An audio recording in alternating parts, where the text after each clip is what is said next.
여러분 안녕하세요. 오늘은 정보처리 기사 필기시험 후기를 들고 왔습니다. 기사 시험 같은 경우에는 보통 해당 분야를 이제 전공하시는 분들에 한해서 응시 자격이 주어지는 시험들이 많은데 정보처리 분야는 예외적으로 비전공자분들도 응시를 하실 수 있어요. 근데 요즘 이제 IT가 핫하다 보니까 많은 분들이 이 시험에 관심을 가질 거라고 생각을 하고, 그리고 저 또한 이 시험이 쉽지 않게 합격한 케이스라서 후기를 들려드리면 많은 분들께 도움이 되지 않을까 하고 이제 영상을 찍고 있습니다. 그럼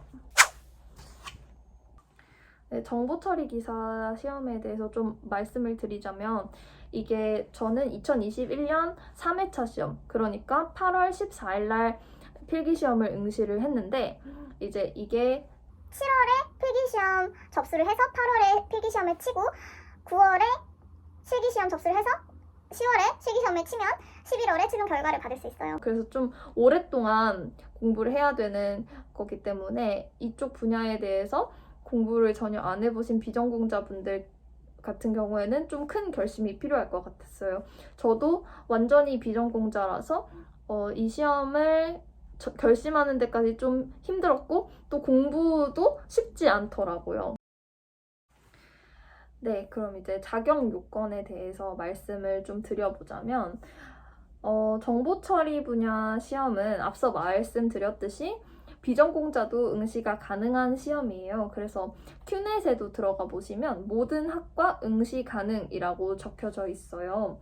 저는 이제 비전공자이고 영어랑 스페인어 전공이거든요. 완전히 비전공자이고, 그리고 이제 학교는 4학년을 마치고 수료를 했지만 졸업 유예 상태에서 시험을 치렀습니다. 저는 딱 그렇고, 저랑 아마 상황이 비슷하신 분들은 응시가 가능하실 거고요. 근데 이제 모든 분들이 다 케이스가 다르기 때문에 제가 어떻게 하면 정보 처리 기사를 칠 수 있어요, 이렇게 딱 명시 드리는 것보다는 큐넷에 들어가시면 자가 진단을 해보실 수 있거든요. 자가 진단을 해보시고 대상이시면 시험을 치르시면 될 것 같아요. 자기가 대상이 아닌데 시험을 응시를 하셔서 시험에 탈락을 하신 분들도 많다고 알고 있어요. 그런 사례들이. 그래서 정확하게 따져보시고, 그리고 잘 모르시겠으면 큐넷에 전화하셔서 확인을 해보셔도 좋고요. 그렇게 해서 이제 응시를 하실 수 있는지 먼저 판단을 해보시는 게 우선 사항인 것 같습니다. 네, 이제 시험 준비에 대해서 좀 말씀을 드리려고 하는데요. 저는 우선 한 달 반 정도 딱 공부를 했던 것 같아요. 처음에는 독학으로 시작을 했다가 너무 모르겠는 거예요. 뒤로 가면 갈수록, 처음에는 좀 이해가 되다가 뒤로 가면 갈수록 이게 내가 뭘 보고 있는 건지, 읽어도 읽는 것 같지도 않고 이해도 안 되니까 나중에 돌아가서 다시 읽어도 모르겠고, 그래서 저는 이제 수제비 책으로 공부를 했거든요. 이 수제비 책으로 필기 책이 이렇게 두 권으로 이렇게 되어 있는데, 이 책으로 공부를 했다 보니 수제비에서 수제비 이 지필진 분들이 강의를 만드신 게 있어요. 그래서 이 인강을 필기 실기를 합쳐서 끊었고, 그거를 보면서 공부를 했어요. 인강에 좋았던 점이 저는 뭐였냐면, 저는 낮에는 일을 해야 됐고 밤에 공부를 해야 됐어요. 그래서 시간이 많지 않았는데 그냥 혼자 이렇게 책을 읽는 거는 배속이 안 되잖아요. 근데 이제 인강은 1.5배속으로 딱 맞춰놓고 후루룩 읽는 게 가능하니까 그게 좋았어요, 저는. 네, 이제 제가 한 달 반 정도를 공부를 했다고 말씀을 드렸는데, 이 한 달 반 동안의 시간을 어떻게 활용을 했는지 좀 공유를 드리도록 하겠습니다. 네, 정보처리 기사는 총 5과목이 있어요. 1, 2, 3, 4, 5과목이 있는데, 저는 처음에 이제 과목별로 공부를 했습니다.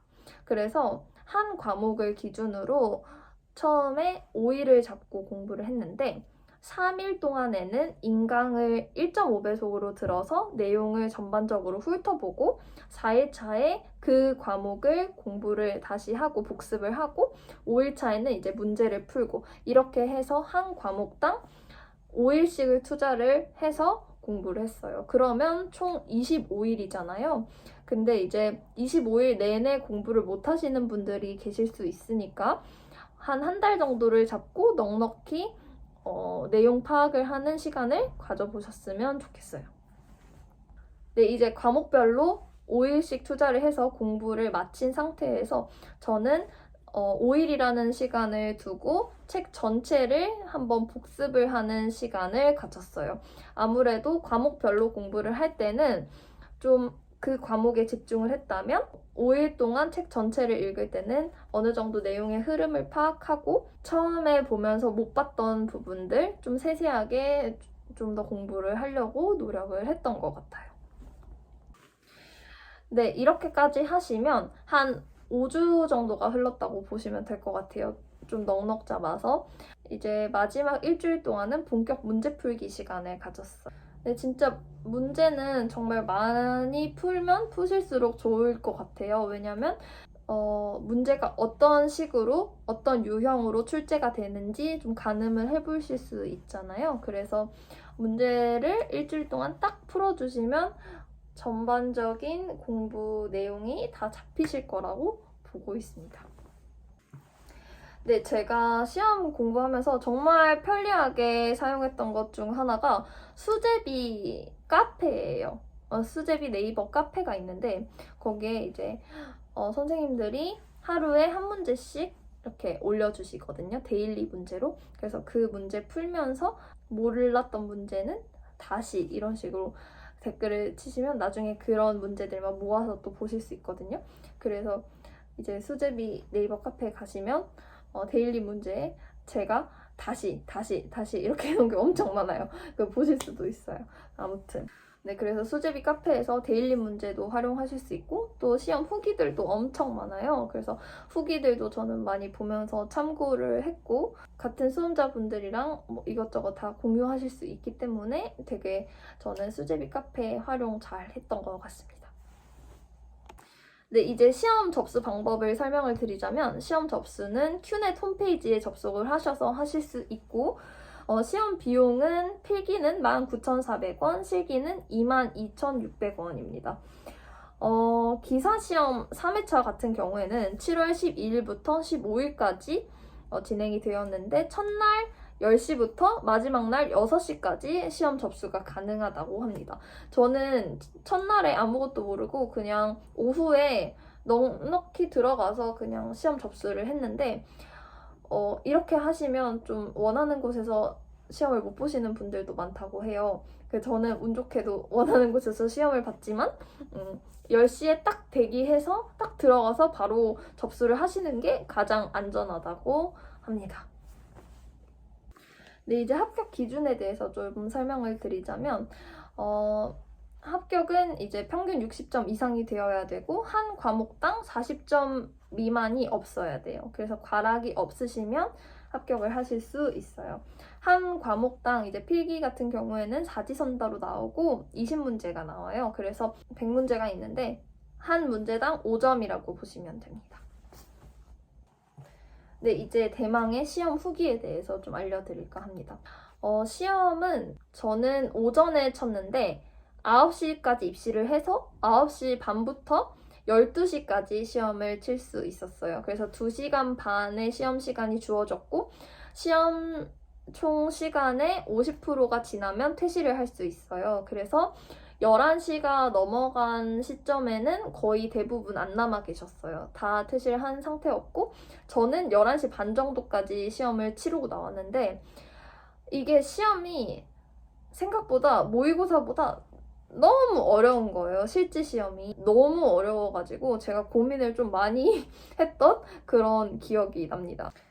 그리고 한 반에서 동일한 종목만이 치러지는 건 아니었어요. 그래서 정보처리 기사를 치시는 분들도 있었고 다른 기사 시험을 치르시는 분들도 계셨습니다.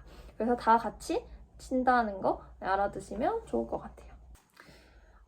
네. 그리고 이제 기타 사항이 있다면 저는 수험표를 실물로 이렇게 뽑아가지고 들고 갔어요. 근데 이제 저도 그냥 필요 없을 거라고 생각은 했지만 혹시나 몰라서 수험표를 챙겨갔는데 대부분 수험표를 지참하시지 않으셨고 네, 수험표 지참하시지 않은 분들은 수험 번호를 쓸 때 그 감독관 분들이 다 보여주시더라고요. 그래서 수험표를 안 챙겨도 큰 문제는 없을 테지만 그래도 그냥 수험표 챙기시면 뭐 나쁠 건 없습니다. 저는 제 수험표 보고 이제 수험 번호 쓰고 다 그렇게 했습니다.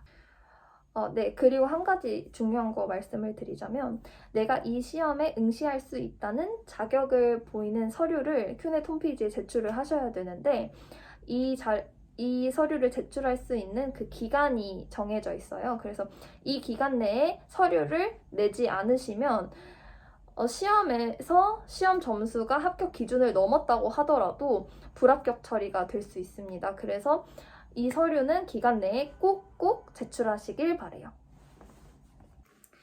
네, 제가 준비한 내용은 여기까지이고요. 비전공자분들도 당당하게 정보처리기사 시험 준비하셨으면 좋겠어요. 저도 했으니까 여러분들도 하실 수 있습니다. 저는 부디 2달 동안 실기시험을 열심히 준비해서 또 합격 후기를 이렇게 남기고 싶네요. 여러분들 영상 시청해주셔서 정말 감사합니다. 화이팅입니다.